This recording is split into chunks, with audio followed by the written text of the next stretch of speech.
За бие даагчдын зүгээс 7 хоног бүр мэдээлэл хийдэг. За энэ удаа тэд тосон бомбын нурууг улсын тусгай хамгаалтанд авах асуудал бие даагч гишүүд уг хуулийн төслийг дэмжиж байгаа бөгөөд харин хуулийг батлахдаа тусгай хамгаалтанд авах координатын хэмжээг улсын хурлаас зааж өгөх ёстой гэлээ. Учир нь тусгай хамгаалтанд авсан нэрийн доор ноён уул шиг зөвхөн орой хэсгийг нь хамгаалтанд авбал ямар ч нэмэргүй гэж тэрээр мэдээлэл хийхэд онцсон юм а.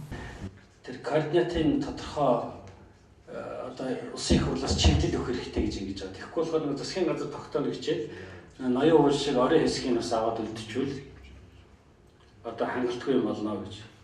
Тийм учраас засгийн газараас одоо энэ тосон бомбын нурууг тусгай хамгаалтанд авахдаа ямар координатор авах гэдэг талаар улсын хурл протоколоор чиглэл өгөх зүйтэй гэж бидний хувьд үзэж байгаа. Үүнээс гадна бие даагч гишүүд боловсролын хуульд өөрчлөлт оруулж малчдын хүүхэд 7 настайгаас сургуульд ордог байхыг дэмжиж байгааг нь учир нь хөдөө орон нутагт 6 настай хүүхдээс сургуульд сурахын тулд гэр бүл салалт нэмэгдэж байгаас гадна залуу малчид бэлтгэх асуудал орхигдох тэгин шалтгаан болж байна гэсэн юм а.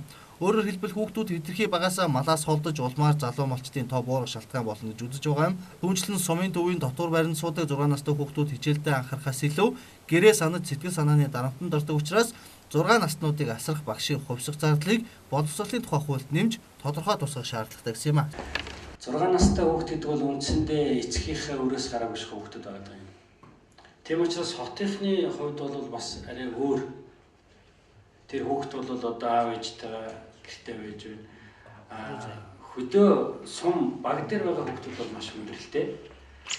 За энэ онцлогийг харгалзаад бол бас тэр эцгийн саналын үндэслээд сургуулиас одоо 7 настай оруулахын боломжийг олгох нь зүйтэй гэдэг дээр бол бие даагчдын хувьд бол дэмжиж байгаа.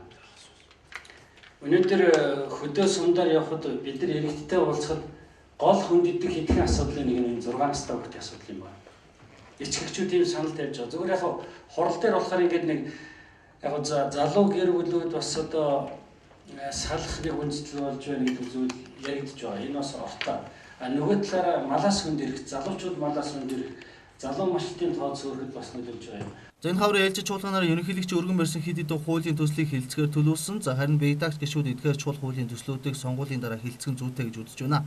Учир нь сонголт өгсөн үед улсын хурлын гишүүдийн дунд улс төржилт хийж зарим хуулийг үр дүнгүй болгоно гэсэн болгоомжлол байгааг дуулуулаа.